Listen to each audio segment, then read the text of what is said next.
دشمن کے حملے سے حفاظت کے لیے اور اس کے دفاع کے لیے جو ہے اللہ تعالیٰ سے مدد مانگی جا سکتی ہے۔ تو اس کو صلاۃ خوف کہتے ہیں اور یہ مسنون ہے تو باب صلاۃ الخوف، یعنی اگر کسی کا دشمن کا ڈر ہے کہ بھئی دشمن کوئی حملہ کر دیں گا ہم پر، ہمارے اوپر کوئی جو ہے وہ سختی کریں گا، تو اس وقت دشمن کے سختی سے، اس کے عذاب سے اور اس کے ڈر سے جو ہے اگر اللہ تعالیٰ کی مدد طلب کی جا سکتی ہے، اس کو کہتے ہیں صلاۃ الخوف۔ اور نماز خوف کی صورت یہ کہ تمام آدمی ایک امام کے پیچھے نماز پڑھنا چاہتے ہوں تو امام 2 جماعتیں بنا دیں گا۔ جماعتیں کتنے بنا دیں گا؟ تو وہی کہہ رہے ہیں اذا اشتد الخوف، اور جب خوف زیادہ شدید ہو جائے، خوف جو ہے جب زیادہ شدید ہو جائے، یعنی نماز خوف کی صورت یہ کہ تمام آدمی ایک امام کے پیچھے جمع ہو جائے اور امام جو ہے اس کے 2 ٹکڑیاں بنا دے، ایک ٹکڑی جو ہے جماعت کے ساتھ امام کے پیچھے نماز پڑھے اور دوسری ٹکڑی جو ہے پہرا دے ان کو یا دشمن کا مقابلہ کرے، ہے نا، اور ہر ایک جماعت کو آدھی آدھی نماز پڑھائیں گے، لیکن اگر 2 امام ہوں تو ہر ایک جماعت الگ الگ امام کے پیچھے پوری نمازیں پڑھ سکتے ہیں، پھر آدھی آدھی نماز پڑھنے کی ضرورت نہیں۔ بعض ائمہ کہتے ہیں کہ جب تک حضور صلی اللہ علیہ وسلم حیات رہے تو ہر ایک آدمی اپنی آخری نماز آپ کے پیچھے پڑھنا چاہتا تھا، اس لیے آپ کی حیات میں نماز خوف تھی، لیکن اب اس زمانے میں آپ صلی اللہ علیہ وسلم کے بعد اب اس طرح نماز پڑھنا منسوخ ہے۔ اب 2 الگ الگ امام ہوں گے اور دونوں جماعتیں الگ الگ امام کے پیچھے نماز پڑھیں گی۔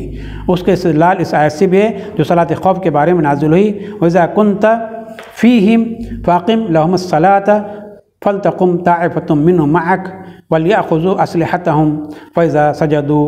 تو یہ پوری آیت ہے، اس آیت میں حضور کو خطاب ہے کہ آپ صلی اللہ علیہ وسلم اگر موجود ہو تو لوگوں کو نماز خوف پڑھائے، جس کا مطلب یہ نکل سکتا ہے کہ آپ کے بعد نماز خوف اس طرح نہیں پڑھی جا سکتی۔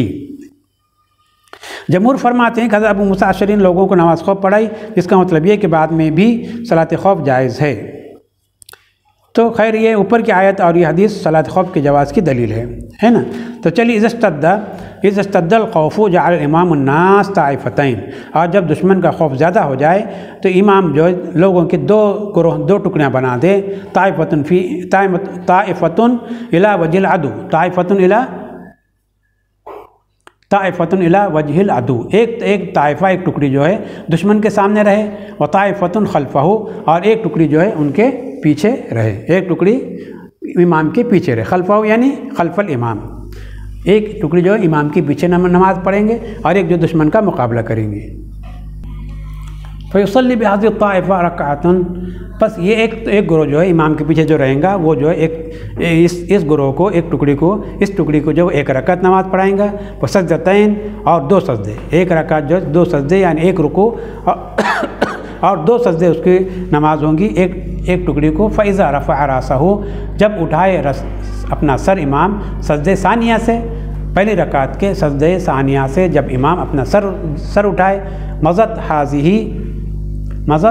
هذه الطائفہ الی وجہ العدو، تو یہ طائفہ، یہ گروہ جو ہے اور یہ ٹکڑی جو ہے چلے جائیں گی دشمن کے سامنے، الی وجہ العدو، عدو کے سامنے، اور وجاءت تلک الطائفہ، اور دوسری ٹکڑی آئیں گی، فیصلی بہم الامام رکعتن وسجدتین، تو دوسری ٹکڑی کو امام جو ہے کیا کرے، 1 رکعت پڑھائیں گا یعنی ایک رکوع اور 2 سجدے، بہم الامام رکعتن وسجدتین، 1 رکعت پڑھائیں گے یعنی 1 رکوع اور 2 سجدے، دوسری ٹکڑی کو وہ تشہد وسلم، اور دوسری ٹکڑی کیا کریں گے، تشہد پڑھیں گا امام اور سلام پھیر دیں گا، ولم یسلموا، اور وہ لوگ سلام نہیں پھیریں گے، وہ جو ان کے پیچھے جو ٹکڑی تھی وہ لوگ سلام نہیں پھیریں گے، اور وہ ذهبوا الی وجہ العدو، اور یہ لوگ کیا کریں گے، پھر دشمن کے سامنے جا کر کھڑے ہو جائیں گے، وجاءت الطائفۃ الاولی، اور اس کے بعد پھر وہ جو ٹکڑی جو چلے گئی تھی، پہلی جو ٹکڑی تھی وہ ٹکڑی آئیں گی، فصلوا وحدانا، اور وہ ٹکڑی آ کر کیا کریں گے، اپنی اکیلی 1 رکعت نماز پڑھیں گی، رکعتن وسجدتین، یعنی 1 رکوع اور 2 سجدے جو رہ گئے تھے ان کی وہ کریں گی، بغیر قراءۃ و تشہد، بغیر قراءت اور بغیر تشہد کے، اس میں وہ قراءت بھی نہیں کریں گے اور اس میں تشہد بھی نہیں پڑھیں گے، ہے نا، صرف جو ہے رکوع سجدہ کریں گے، 2 سجدے کریں گے اور رکوع کریں گے، اس میں قراءت نہیں کریں گے اور تشہد بھی نہیں پڑھیں گے، قراءۃ و تشہد، وہ اسلموا، اور وہ لوگ سلام پھیریں گے، وہ مضوا الی وجہ العدو، اور پھر سلام پھیر کر وہ دشمن کی طرف چلے جائیں گے، وجاءت طائفتٌ، اور پھر دوسرا گروہ آئیں گا جو چلا گیا تھا، جو چلا گیا تو صلو رکعتن سجدتین، وہ لوگ جو ہے ایک رکوع اور 2 سجدے کریں گے، یعنی 1 رکعت پڑھیں گے، بقراءۃ و تشہدین، اپنی قرات اور تشہد کے ساتھ، اپنے قرات اور تشہد کے ساتھ، بقراءۃ و تشہد وسلموا، اور وہ لوگ سلام پھیر دیں گے۔ فإن کان مقیما، اور اگر کوئی مقیم ہے، صلی بالطائفۃ، جس نے اس طائفہ کے ساتھ، اس گروہ کے ساتھ نماز پڑھی، اس گروہ کے ساتھ نماز پڑھی صلاۃ الاولی رکعتین، تو وہ کیا کرے، ولا یقاتلون فی حال الصلاۃ، اور وہ قتل قتال نہیں کریں گے، کب؟ نماز کی حالت میں، ولا یقاتلون فی حال الصلاۃ، اور وہ مقاتلہ نہیں کریں نماز کی حالت میں۔ فإن فعلوا ذلك، اگر انہوں نے قتل قتال کیا اس وقت، بطلت صلاتهم، تو ان تمام کی نماز کیا ہو جائیں گی؟ باطل ہو جائیں گی، یعنی جس ٹکڑے نے کفار کے ساتھ قتل قتال کیا نماز کے درمیان، تو ان کی نماز کیا ہو جائیں گی؟ باطل ہو جائیں گی۔ شرط یہ ہے کہ وہ ٹکڑی، جو کوئی بھی ٹکڑی دونوں میں سے قتل قتال نہ کرے، صرف جائے اور دشمن کے سامنے صرف کھڑے رہے۔ اگر قتال کر رہا ہے تو پھر ان کی نماز باطل ہو جائے۔ وَإِنِ اشْتَدَّ الْخَوْفُ، اگر خوف زیادہ ہو جائے، دشمن کا خوف زیادہ بڑھ جائے، تو کیا کرے؟ صلوا رکبانا وحدانا، تو نماز پڑھے اپنی اپنی سواریوں پر اور اپنی تنہا۔ صلوا رکبانا وحدانا، اپنی سواریوں پر، اونٹوں پر، گھوڑوں پر، گدھوں پر، جہاں جس حالت میں نماز پڑھے، اور تنہا نماز پڑھے۔ یؤمنون بالرکوع والسجود، اور رکوع اور سجدہ بھی نہیں کریں گے، بلکہ رکوع اور سجدہ جو ہے کیسے کریں گے؟ اشاروں سے کریں گے۔ جنگ کی حالت میں جب دشمن کا زیادہ خوف ہو، تیریں برس رہی ہو، تلواریں چڑھ رہی ہو، تو کیا کریں؟ اکیلے جس کو جیسا موقع ملے گا وہ نماز پڑھیں گا، اور اکیلے نماز پڑھیں گے، اور رکوع اور سجدے اشاروں سے کریں گے۔ رکوع اور سجدے کیسا کریں گے؟ اشارے سے کریں گے۔ تو وہی کہہ رہے ہیں صلوا رکبانا وحدانا یؤمنون بالرکوع والسجود الی ای جہتین، چاہے وہ چہرہ قبلے کی طرف ہو یا غیر قبلہ کی طرف ہو، تو ان کی نماز ادا ہو جائیں گی۔ وہی کہہ رہے ہیں الی ای جہتین شاؤ، جس طرف بھی ان کا چہرہ ہے وہ نماز اس طرف کر کے پڑھ سکتے ہیں۔ آیا سمجھ میں؟ اذا لم یقدروا علی التوجہ الی القبلہ، جبکہ وہ کیا ہو؟ قبلے کی طرف متوجہ نہیں ہو سکتے ہیں، یعنی اس طرح جنگ ہو رہی ہے، جنگ جو اپنی شدت پر ہے اور جنگ اپنے عروج پر ہے، تو جس طرف بھی ان کا چہرہ ممکن ہو اپنا چہرہ کر کے نماز پڑھے، اور جس طرح ممکن ہو نماز پڑھے۔ اگر سواری پر ممکن ہے تو سواری پر نماز پڑھے، اگر نیچے سب ممکن نیچے نماز پڑھے، اور اگر چاہے تو قبلے کی طرف منہ نہ ہے تب بھی وہ نماز پڑھ سکتے ہیں، اور رکوع اور سجدے کو اشارے سے ادا کرتے رہے، اشارے سے نماز پڑھیں گے۔ وَإِذَا لَمْ يَقْدِرُوا عَلَى التَّوَجُّهِ إِلَى الْقِبْلَةِ، جب کہ قبلے کی طرف وہ ان کا متوجہ ہونا ممکن نہ ہو، تو اس طرح کی نماز پڑھ سکتے ہیں۔ اب اس طرح کی حالت نہیں ہے، لہٰذا یہ ممکن بھی اب نہیں ہے کہ اس طرح کی صلاۃ الخوف ہو۔ یہ صلاۃ الخوف میدان جنگ کی ہے۔ صلاۃ الخوف کب کی ہے؟ میدان جنگ کی ہے۔ اب چلیے اب دوسرا باب شروع ہو رہا ہے، باب الجنائز۔ باب الجنائز شروع ہو رہا ہے۔ یہ صلاۃ الخوف ہم نے پڑھے تھے۔ تمام نمازیں جو کتاب البیوع کی کتاب الصلاۃ میں آ رہی ہے، یہ تمام نمازیں، اس سے پہلے ہم جمعہ کی نماز پڑھے، اس کے بعد کسوف، اس کے بعد خسوف، اور اس کا صلاۃ الخوف، اس کے بعد صلاۃ العیدین، اور اب باب الجنائز شروع ہو رہا ہے۔ یہاں سے کیا شروع ہو رہا ہے؟ باب الجنائز۔ تو چلیے اب باب الجنائز ہم شروع کرتے ہیں۔ جنائز جمع کہتے ہیں جنازتن کی، جنائز جمع ہے جنازتن کی، جیم کے فتح کے ساتھ، جنائز۔ میت کو جنازہ کہتے ہیں، میت کو کیا کہتے ہیں؟ جنازہ، میت کو جنازہ کہتے ہیں۔ نماز جنازہ کا ثبوت اس آیت سے بھی ہوتا ہے، لا تصلی علی احد منهم مات ابدا ولا تقم علی قبره، ولا تقم علی قبره۔ تو اس آیت میں کیا ہے؟ لا تصلی علی احد منهم، آپ ان میں سے کسی کی نماز نہ پڑھائیے، آپ ان میں سے کسی کی بھی نماز مت پڑھائیے جو کہ مر چکا ہے، ان مرے ہوئے کی آپ نماز ہرگز نہ پڑھائیے۔ ولا تقم علی قبری، اور ان کے قبر پہ بھی مت رکیے، مت ٹھہریے۔ اس آیت میں منافقین کی نماز پڑھنے سے منع کیا گیا، جس سے معلوم ہے مومن کی نماز جنازہ پڑھنا چاہیے۔ چنانچہ نماز جنازہ پڑھنی فرض کفایہ، نماز جنازہ پڑھنے کیا ہے؟ فرض کفایہ ہے۔ یعنی فرض کفایہ کس کو پڑھتے ہیں؟ دو فرض ہوتے ہیں، ایک فرض عین اور ایک ہوتی ہے فرض کفایہ۔ فرض عین جیسے 5 وقتہ نمازیں، فرض عین کیا ہے؟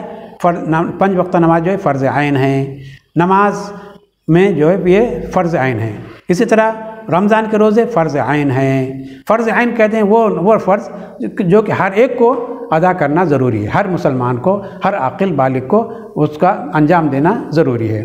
اور فرض کفایہ کس کہتے ہیں؟ فرض کفایہ کہتے ہیں اور فرض تو ہے، لیکن اگر بعض لوگ اس میں سے بعض مومنین اگر نماز پڑھ لے، اس فرض کو ادا کرے، تو سب کے ذمے سے وہ فرض ساقط ہو جائیں گا۔